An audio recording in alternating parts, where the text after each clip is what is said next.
تو انسان کو اللہ نے انٹیکٹ کر دیا، حالانکہ اللہ کو معلوم ہے انسان کیا کرے گا، پھر بھی زمین کو اللہ گواہ بنائے گا. کیوں؟ کہ اللہ تعالیٰ نے اس چیز کو بہتر سمجھا انسان کے لیے کہ انسان کے خلاف یہ خود گواہ بنے کہ انہوں نے کیا کیا، اور وہ کیوں گواہی دیں گی؟ اس لیے کہ اس کے رب نے، اللہ نے اسے اس کا حکم دیا ہوگا کہ تم گواہی دو. آگے اللہ فرماتا ہے اور کہتا ہے یومئذ یصدر الناس اشتاتا لیروا اعمالهم. اللہ فرماتا اور کہتا ہے کہ اس دن، اس روز لوگ مختلف جماعتیں ہو کر واپس لوٹیں گے. اب اس کی دو معنی، مختلف جماعتیں ہو کر زمین سے نکلنے کے بعد اللہ کی طرف حساب کتاب کو لوٹیں گے. دوسرا معنی حساب کتاب کے بعد مختلف جماعتیں بن کر جنت اور جہنم میں لوٹیں گے. دو معنی، اس روز لوگ مختلف گروہ میں، جماعتوں میں واپس لوٹیں گے. تو اس کے دو معنی، ایک کہ لوگ خبروں سے نکل کر حساب و کتاب کے لیے مختلف جماعتوں میں لوٹیں گے. دوسرا معنی لوگ حساب و کتاب کے بعد جنت اور جہنم میں جانے کے لیے، جنت اور جہنم میں جانے کے لیے گروہوں میں لوٹیں. اب یہ جو انسان لوٹ رہے ہیں، چاہے وہ اٹھنے کے بعد سے لے کر اللہ کے پاس حساب و کتاب سے لے کر جنت اور جہنم، اس میں جو ہے بہت سارے مفسرین لکھتے ہیں یہ گروہ جماعتوں سے مراد یہ کہ مختلف اعمال کے اعتبار سے یہ لوگ ہوں گے. کسی کے چہرے روشن ہیں، چمکدار ہیں، یہ جنتی لوگ، یہ الگ گروہ میں. کسی کے چہرے سیاہ ہے، یہ جہنمی لوگ ہیں. اور یہ سیاہ کیوں ہوں گے؟ خوف اور ڈر سے جہنم، وہ الگ جائیں گے. سمجھ رہے آپ؟ تو یہ ایسی جماعتیں اور گروہ بنے. یہ بھی اس میں مراد ہے کہ وہ لوگ جن کے نام اعمال سیدھے ہاتھ میں دیے گئے وہ الگ گروپ میں، وہ لوگ جن کے نام اعمال الٹے ہاتھ میں پیچھے سے دیے گئے وہ لوگ الگ سے، ہے نا. سیدھے ہاتھ میں جس کے نام اعمال ملیں گے یہ جنتی لوگ ہیں، اور الٹے ہاتھ میں جب فرشتے نام اعمال دیں گے تو یہ جہنمی لوگ اپنے ہاتھوں کو پیچھے کریں گے. تو اس لیے فرشتے پیچھے سے لے کے ان کے ہاتھ میں رکھ دیں. اسی لیے آتا ہے کہ الٹے ہاتھ میں پیچھے سے دیا جانا. دونوں باتیں، الٹے ہاتھ میں دیں گے تو قبول نہیں کریں گے وہ لوگ، تو معلوم ہے انجام کیا ہوگا. ہاتھ پیچھے کریں گے تو فرشتے پیچھے سے رکھ دیں گے، تو الٹے ہاتھ میں پیچھے سے دیے جائیں گے. یہ گروپ بن گیا. مفسر لکھتے ہیں اس کا معنی یہ بھی ہے کہ متقین ایک ساتھ گروہ میں ہوں گے، ہے نا. وہ لوگ جو اللہ کے راہ میں خرچ کرنے والے ایک ساتھ، چور جو چوری کر کے آئے وہ گروپ ایک ساتھ، زانیوں کا گروپ ایک ساتھ، متکبرین ایک ساتھ. مطلب مختلف لوگ مختلف اعمال کے اعتبار سے اچھے یا برے جتھے بن کے، گروپس بن کے، جماعتوں کی شکل میں جنت اور جہنم کی طرف جائیں گے. تو دو باتیں ہیں، ایک تو انسان اٹھنے کے بعد کیٹیگرائز ہو جائیں گا اور اللہ کے پاس پہنچیں گا، اور ایک معنی ہے کہ حساب و کتاب کے کیٹیگریز ہو کر پھر الگ الگ جائیں گے. تو اس سے پتا چلا کمپنی بہت اچھی ہونا چاہیے، صحبت بہت اچھی ہونا چاہیے. اس لیے کہ روایتوں میں یہ بھی آتا ہے دنیا میں جس صحبت میں ہم رہا کرتے تھے جنت میں اگر داخل ہوں گے تو اسی صحبت میں ہم رہیں گے. اور خاص بات یہ رشتہ داروں کے تعلق سے حدیث میں آتا ہے کہ انسان جن رشتہ داروں کے ساتھ دنیا میں رہتا تھا ان سے محبت کرتا تھا، جنت میں بھی انہی کے ساتھ. اور اگر کوئی رشتہ دار نیچے رہ گیا، مطلب ایک رشتہ دار ہے، سمجھ لیجئے دو بھائی تھے، ساتھ رہتے تھے، ماں باپ اور بیٹے ساتھ رہتے تھے. اب ہوا یہ کہ والدین کا مقام اونچا ہو گیا ان کے اعمال کے اعتبار سے، بچے نے اعمال کم کیا لیکن جنتی تو وہ بھی ہے. تو اللہ تعالیٰ چونکہ ان کو ساتھ رکھیں گا، نیچے والے کا درجہ بڑھا کے اوپر والے کے پاس لا لیں. تو گویا متقین کی جو صحبت ہے اس کا فائدہ یہ ہوا کہ دنیا میں سمجھ دوستی کرتا تھا، دوستوں کے ساتھ رہتا تھا. جو دوست اچھے متقی پرہیزگار تھے وہ چاہیں گے جنت میں بھی ساتھ رہیں. اب ان کا مقام اونچا، اگر کچھ دوستوں کا جو متقی پرہیزگار تھے تو یہ کم درجے والے کا درجہ بھی اونچا کر کے ان کے برابر لے جایا جائے گا. یہ فائدہ ہوگا نیک لوگوں کی صحبت کا دنیا میں، آخرت میں یہ فائدہ ہے نا. تو والدین اگر نیک تھے، اولاد بھی نیک تھی لیکن والدین کا مقام نہیں حاصل کر سکی اس سے، تو ان کو اوپر. بچے اگر نیک تھے والدین سے، ان کا مقام اونچا ہے، والدین کے ساتھ نیچے والدین کو اٹھا کے اوپر لے چل جائے جائیں گے. سمجھ رہے؟ تو گروہ در گروہ لوگ آئیں گے اور جنت میں بھی جو ہے گروہ در گروہ رہیں گے. مختلف لوگوں کی پڑوسی ہوں گی، کچھ انبیاءوں کی پڑوسی ہوں گے، کچھ متقی اور پرہیزگار لوگوں کی پڑوسی ہوں گے، کچھ لوگ صبر کرنے کی وجہ سے جو آئیں گے جنت کے بیچ میں ہوں گے، حالانکہ ان کا حق تھا پھر بھی لیا ہوں گے نا، ہے نا، جنت کے بیچ میں، جنت کے بازو میں، ادھر بہت ساری چیزیں. تو مختلف گروپ ہے، ٹھیک ہے. پھر جنت کے اندر جو ہے جنت الفردوس، یہ جو ہے عرش کے سب سے سینٹر والا حصہ ہے جنت کا، سب سے، چونکہ جنت عرش کے نیچے ہے، سب سے سینٹر والا حصہ جنت الفردوس. جنت الفردوس کے اندر اس کے بیچ کا حصہ مقام محمود، اور اس کے اندر بھی سب سے ٹاپ موسٹ حصہ وسیلہ. نبی اکرم صلی اللہ علیہ وسلم نے حدیث میں فرمایا جو اذان کی بات میرے لیے وسیلہ مانگے، میرے سے وسیلہ نہیں ہوں، میرے لیے وسیلہ، جنت الفردوس، مقام محمود، وسیلہ.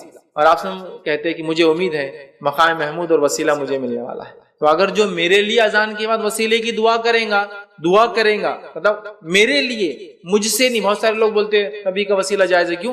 اذان کی دعا کے اندر ہے، اذان کی دعا کے اندر ہے. تو وہاں محمد صلی اللہ علیہ وسلم سے وسیلہ نہیں، محمد صلی اللہ علیہ وسلم کے لیے اللہ وسیلہ دیتے. وہ سب سے ٹاپ موسٹ حصہ ہے، سب سے بیچ والا حصہ ہے نا. تو الگ الگ دیکھیے، وسیلہ، مقام محمود، جنت الفردوس، پھر جنت کے بیچ کا حصہ، بہت ساری چیزیں، پھر جنت کے مختلف حصے، درجات، پارٹیشن، حتیٰ کہ سب سے آخری آنے والا سب سے نیچے درجے میں بھی نیچے ہوں گا. جنت اونچی بھی ہے نا، یہ بیچ کا جتنا حصہ ہو رہا اتنا اونچا ہوتا جاتا. تو سب سے نیچے، سب سے ظاہر سے سینٹر سے سب سے دور بھی ہوں گا، سب سے چھوٹی جنت جو حاصل کرے گا وہ آدمی ہوگا جو سب سے آخری میں آئے گا. صحیح مسلم کی روایت ہے، جب آخری انسان جہنم سے نکلے گا جو جنتی ہوں گا، مطلب عقیدے توحید میں اس کی کوئی گڑبڑ نہیں ہوں گی، اعمال کے اعتبار سے بہت اس نے خراب اعمال کیے ہوں گے، سزا بھگت لیں گا، بھگت کر جب نکلیں گا جانے لگیں گا تو چونکہ انسانی سوچ چھوٹی ہوتی ہے، ادنا ہوتی ہے، اس کو اتنا نہیں سمجھتا ہے، تو وہ سوچتے ہوئے جا رہا ہوگا کہ کوئی جگہ باقی ہے کہ جنت میں لاسٹ، اس کو معلوم ہوگا وہ لاسٹ ہے، اس کے بعد کوئی بھی نہیں، کوئی جگہ ہے یا نہیں، وہ اس کی فکر یہ ہوگی. وہ آ کے کھڑا ہو جائے گا، اللہ تعالیٰ پوچھیں گا اے بندے کیا چاہیے تجھے؟ تو وہ کہیں گے اللہ بس زیادہ کچھ نہیں، بس جنت دیکھ لو ایک بار، اتنا ہی میرے لیے کافی. کیونکہ اس کی امید یہ ہوگی کہ جگہ ہی نہیں ہے اندر. اللہ ٹھیک ہے، اور کوئی خواہش تو کچھ بھی نہیں. وہ جھانکیں گے اور وہیں رک جائیں گے. اللہ پوچھیں گے بندے تو نے مجھ سے وہ کیا تھا دیکھنے کا، باہر نہیں جا رہا، تو اللہ بس ایک اور گزارش ہے، یہاں رک جاؤ تو اتنا ہی کافی.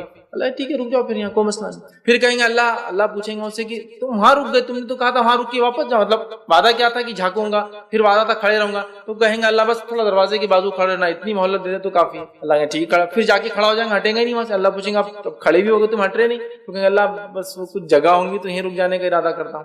تو اللہ کہیں اچھا ٹھیک ہے کیا چاہیے؟ تو پوچھیں گے اللہ کچھ جگہ ہے کہ باقی، لیکن مطلب میں رہنا چاہتا ہوں. تو اللہ پوچھیں گے اچھا کیا امید ہے تم کیا خواہش کرتے ہو؟ تو اب انسان کی کیا خواہش ہوگی؟ 20-30 کا پلاٹ ہی رہتی ہے ہماری خواہش، اس سے اونچا کیا ہے ہمارا؟ مطلب 20 فٹ بائی 30 فٹ مل جائے تو یہی کافی ہوتا ہے. چھوٹا پلاٹ کا ایک سائز ہوتا ہے، اتنا ہی ہوتا ہے. تو ویسی کچھ تو بھی سوچتے رہیں گا انسان. مطلب ہم لوگ اللہ تعالیٰ کے بارے میں جو ہے نا حقیقی یقیناً ویسا گمان نہیں کر سکتے جیسے ہمارا رب جو ہے.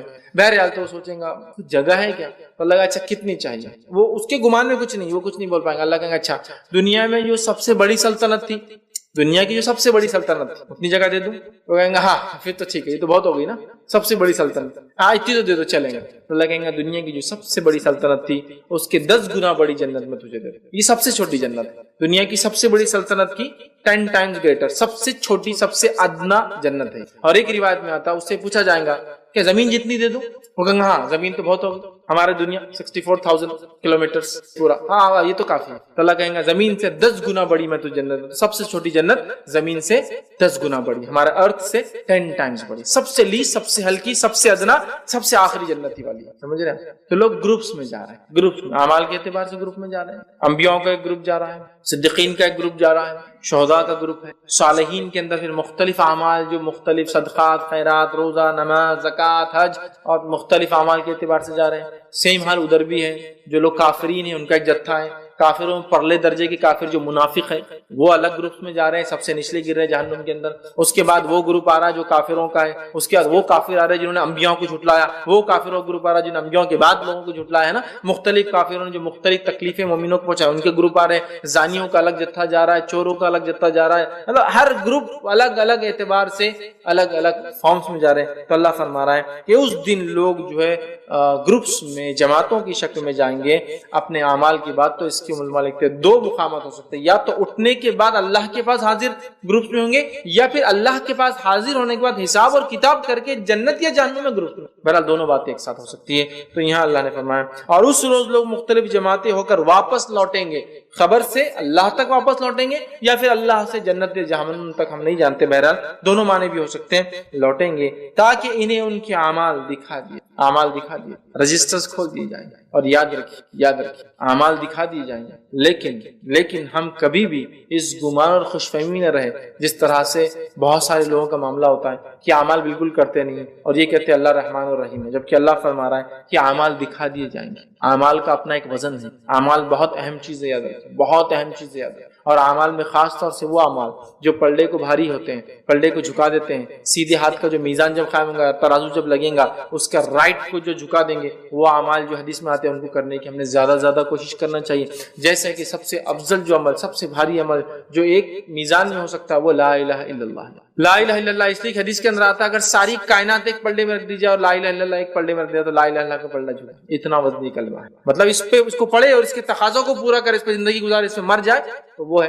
اسی طرح اخلاق کے بارے میں آتا ہے کہ اخلاق میزان میں سب سے بھاری عمل ہے، اس سے بھاری کوئی عمل نہیں اخلاق. ہم کیا کریں، وہ چیزیں جو ہمارے پلڑے کو رائٹ ہینڈ سائڈ کے پلڑے کو بھاری کر دیں گے وہ جمع کرے. افسوس کی بات ہے ہم لیفٹ ہینڈ سائڈ کی چیزوں کو، الٹے طرف کا جو پلڑا ہے اس کو بھاری کرنے والے عمل اللہ محفوظ رکھے وہ کرتے ہیں. بہرحال تو یہاں کہا کہ وہ اپنے اعمال ان کو دکھا دیے جائیں گے. اور کچھ لوگوں کے تعلق سے آتا ہے جن کے اعمال یہ ہے کہ ان کی نیکیاں بس ایک چٹھی پہ ہوں گی، بس اتنی گناہ کے 99 دفتر بھرے ہوئے. ایسے بھی لوگ، کچھ کے اعمال ایسے ہیں کہ جہاں تک نظر جاری اس کے گناہ کا دفتر ہے، مطلب اس کا جو رجسٹر ہے گناہوں سے اتنا بھرا ہے کہ جہاں تک نظر اس کی جاری اس کو پورے گناہ نظر آ رہے ہیں. ایسے بھی ہے. کچھ وہ ہوں گے جیسے انبیاء صلحاء، ڈر تو رہے ہیں کہ کیا ہوگا لیکن اللہ ان کے ساتھ اچھا فیصلہ کرنے والا، لیکن پھر بھی ڈر رہے ہیں. صحیح مسلم کی روایت ہے آدم علیہ الصلوۃ والسلام، نوح علیہ الصلوۃ والسلام، ابراہیم علیہ الصلوۃ والسلام، موسیٰ علیہ الصلوۃ والسلام، عیسیٰ علیہ الصلوۃ والسلام، یہ تمام بڑے بڑے برگزیدہ انبیاء بھی ڈر رہے ہیں، کانپ رہے ہیں، اللہ کے سامنے حاضر ہونے کی ہمت نہیں کریں گے. آدم علیہ السلام کے لوگ جائیں گے اس لیے کہ میزان قائم نہیں ہوگا، لوگ اٹھ جائیں گے، گروہ در گروہ جا کے کھڑے ہو جائیں گے، جمع ہیں اور پسینے میں ڈوبے ہوئے، کوئی ٹخنے تک، کوئی گھٹنے تک، کوئی یہاں تک، اور کوئی مکمل ڈوبا ہوا ہے پسینے میں، اس لیے کہ سورج صرف 1 میل 1.5 کلومیٹر یا 1.25 کلومیٹر کے فاصلے پر آ چکا ہے.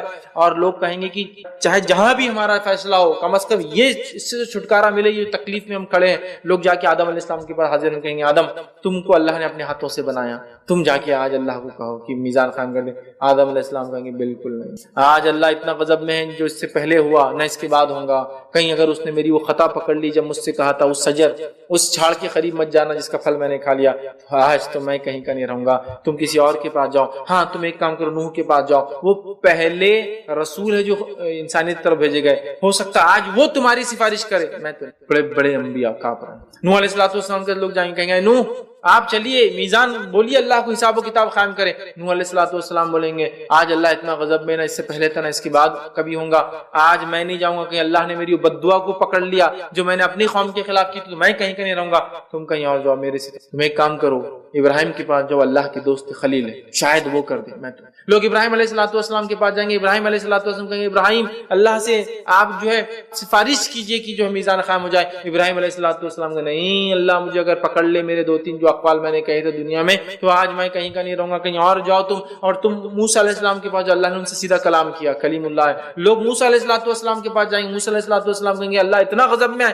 نہ اس سے پہلے کبھی ہوا نہ اس کے بعد، میری اگر وہ خطا جو میں نے مکہ مارا تھا اور وہ آدمی مر گیا خبتی مصری، میں کہیں کا نہیں رہوں گا. تم عیسیٰ کے پاس جاؤ، وہ اللہ کا کلمہ ہے، کلمۃ اللہ، روح اللہ، اللہ نے روح ڈالی تھی، شاید وہ سفارش کرے. لوگ عیسیٰ علیہ السلام کے پاس جائیں گے، عیسیٰ علیہ السلام کو عذر حدیث میں نہیں آتا انہوں کیا دیں گے، لیکن کہیں گے میں نہیں کر سکتا ہوں. آج محمد صلی اللہ علیہ وسلم کے پاس جاؤ، لوگ محمد صلی اللہ علیہ وسلم کے پاس آئیں گے، نبی اکرم صلی اللہ علیہ وسلم آگے بڑھیں گے، جا کے اللہ کے پاس کھڑے ہوں گے، اللہ ان کو کلمات سکھائیں گا، وہ کلمات سے وہ اللہ سے دعا کریں گے، اس کے بعد سجدے میں گر جائیں گے، سجدے میں وہ کلمہ پڑھیں گے جو اللہ نے انہیں سکھایا تھا. پھر اللہ رب العزت کہیں گے اے محمد صلی اللہ علیہ وسلم اٹھو، سفارش کرو، قبول کی جائیں گے. پھر نبی اکرم صلی اللہ علیہ وسلم سفارش کریں گے، کچھ لوگ اس سفارش کے جنت میں جائیں گے، پھر آپ سجدے میں گر پڑیں گے، پھر ایک وقفہ پتہ نہیں کتنا عرصہ، اس کے بعد اللہ کہیں گے محمد صلی اللہ علیہ وسلم اٹھو، سفارش کرو، قبول کیے جاؤں گے. پھر آپ صلی اللہ علیہ وسلم اٹھیں گے، پھر سفارش کریں گے، پھر کچھ لوگ جائیں گے، پھر آپ صلی اللہ علیہ وسلم سجدے میں گر جائیں گے، حدیث میں آتا. تو یہ ایسی سفارش نہیں کہ ایک بار کی اور سب چلے گئے. نبی اکرم صلی اللہ علیہ وسلم بار بار وہ کلمات پڑھیں گے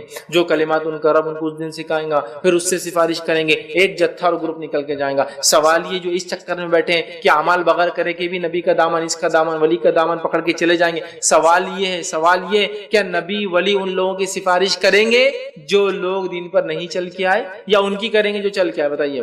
یہاں تو پورے گناہ کیے جا رہے ہیں، ہم تو اس کا دامن پکڑ کے اس کے خاندان سے چلے جائیں گے. یہاں بڑے بڑے انبیاء بھی کانپ رہے ہوں گے دوسروں کی کیا حیثیت اور کیا اوقات ہے نا. بہرحال یہ وقت ہے. تو لوگ گروہ در گروہ جائیں گے، اپنے اعمال کو وہ دیکھیں گے، ان کے اعمال جو ہے تولے جائیں گے. اللہ تعالیٰ آگے فرماتا ہے تم ساتھ ہیں فَمَن يَعْمَلْ مِثْقَالَ ذَرَّةٍ خَيْرٍ يَرَهُ، اور جس کسی نے ذرہ برابر بھی خیر کیا ہوگا وہ عمل نامے میں دیکھ لے. اور روایت میں کہ جس کسی نے مسجد میں سے تنکا اٹھا کر پھینکا ہوگا وہ بھی نامعلوم لکھا ہوا ہوگا مسجد سے تنکا اٹھا کر. مسجد میں ہوتی نا کچرا وغیرہ گرا ہوا ہے پھینک دینا چاہیے, تنکا اٹھا کر پھینک. اب ہمارے پاس ہوتا آپ کیسا پھینکنا, آپ اٹھا کے جیب میں رکھ لیجیے, مسجد سے نکل کر پھینک دیجیے. مسجد میں گندگی کرنا تو دور کی بات ہے, گرا ہوا تنکا اٹھانا چاہیے. مسجد کی در اور دیوار پہ تھوکنا نہیں چاہیے, ممانعت ہے اس کی ادر کی بہت سخت. ہمارے پاس ہم دیکھتے تارات خانوں میں جا کے لوگ دیواروں پہ تھوکتے ہیں, راستے میں چلتے تھے مسجد کی دیواروں پہ تھوک دیتے ہیں, منع ہے, ممانعت. تو تنکا بھی اٹھایا ہوگا, تنکا بھی صفائی, وہ بھی لکھا ہوا ہے. ذرہ بھی لکھا ہوا ہے, مطلب اس نے اگر ذرہ برابر بھی خیر کیا ہوگا وہ دیکھ لیں گا. اور ذرے کے معنی میں آتا ہے, جو مفسر لکھتے ہیں جو بہت زیادہ قوی جو معنی لیا تھا وہ یہ چونٹی سے چھوٹی کوئی چیز. حالانکہ اس کے علاوہ بھی معنی لکھے ہیں لوگوں نے, عربی دان ہیں, جیسا کہ آپ زمین پہ ہاتھ مار کے جب اٹھاتے ہیں تو جو ایک سب سے چھوٹا پارٹیکل لگتا ہے اس کو بھی ذرہ کہا جاتا ہے. کچھ نے کہا وہ جو روشنی جو کسی سوراخ میں سے آتی دھوپ کے اندر اور اس میں کچھ چیزیں اڑتی وہ بھی ذرہ. لیکن سب سے قوی جو معنی جو لیا ہے مفسرین نے وہ کون سا ہے, چونٹی سے چھوٹی چیز. تو ذرہ برابر بھی خیر کیا ہوگا, ذرہ برابر بھی بھلائی کیا ہوگا, وہ اس کو دیکھے. اور اس کے شان نزول کے اندر جو بات آتی ہے, میں نے کہا دو لوگوں کے تعلق سے آتا ہے کہ ان کی وجہ سے یہ صورت نازل ہوئی. جس میں سے پہلا وہ شخص تھا جو چھوٹی نیکی کو سمجھتا تھا کیا فائدہ اس کو کر کے, ایزی لیتا تھا, چھوڑ دیتا تھا. اور دوسرا وہ ایک شخص تھا جو چھوٹے گناہ کو معمولی سمجھتا تھا, مطلب ایسا جھوٹ بول جائے کبھی چوری کے لیے معمولی سمجھتا تھا. ان کے لیے یہ صورت اتری کہ جو کوئی جو ہے ذرہ برابر بھی خیر کرے گا وہ اس کو دیکھے. اور جب انسان خیر کرتا ہے, نیکی کرتا ہے, تو ثواب 1 سے لے کر 10 اور 10 سے لے کر 700 اور 700 سے لے کر ملٹیپل آف 700 ٹائمز اللہ اجر دیتا ہے. یہ خاص بات ہے اللہ تعالیٰ کی کہ اس نے نیکی کو بڑھا دیتا ہے, زائد دیتا ہے. یاد رکھیں, تو ذرہ برابر بھی اگر نیکی, آج کتنی ایسی نیکیاں ہیں, کتنے ایسے خیر کے کام ہیں جس کو ہم نہیں کرتے. کوئی اور کر لیں گے نا, میں تو بہت بڑی نیکیاں کرتا ہوں نا, توحید پر ہوں, اتباع سنت کرتا ہوں, ہے نا, تو راستے میں کوئی آدمی گرا تو اٹھانا کیا ضروری ہے, کوئی دوسرا کر لے یہ نیکی. نہیں, پتہ نہیں وہ چھوٹی نیکی مغفرت کے لیے کام آ جائے. جس نیکی کو ہم معمولی سمجھ کے چھوڑ رہے ہیں, ہو سکتا ہے وہی مغفرت کا سامان بن جائے, یا اللہ کے پاس وہی گرفت بن جائے کبھی. سمجھ رہا, تو کوئی بھی چیز کو چھوٹا نہ کریں, کوئی بھی چیز ذرہ برابر. اس لیے کہ اگر ہم دیکھیں تھوڑی چیز جمع ہو کر ہی جو ہے کوئی بڑی چیز بنتی ہے. تو ذرہ برابر بھی کسی خیر کو کیا ہوگا دیکھ لیں گا, اس نام اعمال میں لکھا ہوا. اور پھر فرمایا اللہ نے وَمَن يَعْمَلْ مِثْقَالَ ذَرَّةٍ شَرًّا يَرَهُ, اور ذرہ برابر بھی شر کیا ہوگا, برائی کیا ہوگا تو وہ بھی دیکھیں. ذرہ برابر بھی برائی کیا ہوگا تو وہ بھی لکھا ہوا دیکھیں گے. لیکن ہمارے رب کا فضل ہے, جود اور کرم ہے کہ وہ گناہ کا ایک ہی گناہ دیں گا بدلے, ایک گناہ کا ایک ہی گناہ دیں گا. اور ایک نیکی کا 1 سے لے کر 10 اور 10 سے لے کر 700 تک اجر, اور 700 سے زیادہ اس کی نیت انٹینشن کے اعتبار سے ملٹیپل ٹائم آف 700 ملیں گا انشاءاللہ. لیکن گناہ کا ایک ہی ملے, یہ اللہ کا فضل ہے. اور اس پر ایک فضل یہ بھی ہے, ہماری نیکیاں گناہوں کو ختم کر دیتی ہے. اللہ نے فرمایا ان الحسنات یذہبن السیئات, نیکیاں گناہوں کو ختم کر دیتی ہے, مٹا دیتی ہے, ہٹا. سمجھ رہے آپ, جیسے کہ انسان نے چھوٹے موٹے گناہ کیے اور اس کے بعد اس نے نماز قائم کر لی اور اس نے روزہ رکھا, اچھے سے وضو کرتا ہے, تو یہ اعمال کیا کرتے اس کو معاف کرتے چلے جاتے. یہ سارے گناہ انشاءاللہ اس میں معاف ہو جاتے. ٹھیک ہے, نیکیاں ایک تو گناہ کو مٹاتی ہے اور خود اپنے آپ میں 1 to 10 اور 10 to 700 یا اس سے زیادہ اپنے آپ میں جو ہے فائدہ رکھتی ہے. تو لہٰذا یہ اللہ کا فضل ہے. تو ایک انسان نے ذرہ برابر نیکی ہوں گی دیکھ لیں گا اور ذرہ برابر شر کیا ہوں گا دیکھ لیں گا. اسی لیے بہت سارے سلف کا یہ خیال تھا کہ کسی گناہ کو کبھی چھوٹا سمجھ کے مت کرو اور کسی نیکی کو کبھی چھوٹا سمجھ کے مت چھوڑو. اس لیے کہ جب تم گناہ کرو گے, اس کی مثال ایسی ہے کہ کسی نے لکڑی جمع کی اور لکڑیاں جمع ہوتی رہی اور کسی نے اس میں آگ لگا دی. تو یہ چھوٹے گناہ ایسی ہوتے, جمع ہوتے اور جہنم میں لے کے جیسے ایک آدمی نے ایک لکڑی ڈال دی, پھر دوسری ڈال دی, تیسری چوتھی پانچویں جمع ہو کر ڈھیر, اور کسی نے آگ لگا دی, اس کو جل جائیں گا. لیکن شروعات میں تو 1 تو ہے, 2 تو ہے, 3 تو ہے, 4 تو ایسی ہوتا ہے. تو گناہ کا ایسی معاملہ, آدمی شروع کرتا ہے تھوڑا تو ہے بالکل ختم ہو جاتا ہے. دیکھیے, اور نیکی بھی ایسی تھوڑی تو ہے پوری کر لیتا. اس کئی مثالیں میں دے سکتا. جیسے مثال کے طور پر ایک آدمی تھا کہ قرآن و سنت کے مطابق داڑھی رکھا ہوا تھا, پھر کسی موقع پہ اس کو لگا نہیں اب شادی وادی تھوڑی کم کر دیتا ہوں. ہوتا ہے بہت سے نوجوان شادی میں چھوٹی کر لیتے ہیں. پھر آپ دیکھیے اس کے بعد پھر شیطان آتا ہے, پھر چھوٹی ایک زمانہ آتا ہے ایک دم بالکل مطلب بس لائف لائن چالو ہے, زندہ ہے, مطلب ابھی ختم ہونے کے بالکل در پہ, اور ایک زمانہ آتا ہے بالکل کلین شیپ لے. وہیں ایک آدمی نے تھوڑی سی رکھ لے, چلو ابھی رکھ لیتے دیکھیں گے, بقرعید تھی 10 دن نہیں کاٹا تو رکھ لیتا ہوں. پھر تھوڑی بڑی کچھ سال بعد ملتے تو بولتا تو علامہ بن گیا, مطلب بڑی داڑھی ہو گئی اس کی. تھوڑی اسٹارٹ ہی ایسی چھوٹی سی ہوتی ہے اور پھر وہ